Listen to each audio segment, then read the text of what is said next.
കഴിച്ചോ?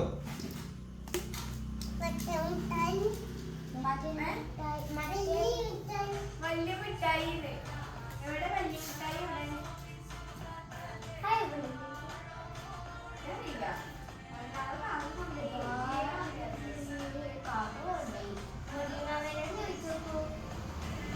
വലിയ മിഠായി വലിയ മിഠായി വേണോ?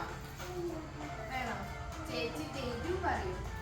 ചേച്ചി തേജു പറയൂ.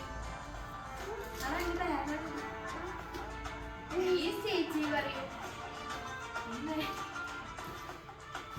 പ്ലീസ് ചേച്ചി പറയൂ. വലിയ മിഠായി വേണോ? വേണോ? പ്ലീസ് ചേച്ചി പറയൂ. തരാം. ഇത് വേണോ? ഇത് വേണോ? ഇത് വേണോ? പ്ലീസ് ചേച്ചി പറഞ്ഞു തരാം. പ്ലീസ് പ്ലീസ് ചേച്ചി പറയൂ. പ്ലീസ് ചേച്ചി പറയൂ. തായോന്ന് പ്ലീസ് ചേച്ചി പറഞ്ഞു തരാം. കിട്ടിയോ? പോവാൻ പറ്റില്ല.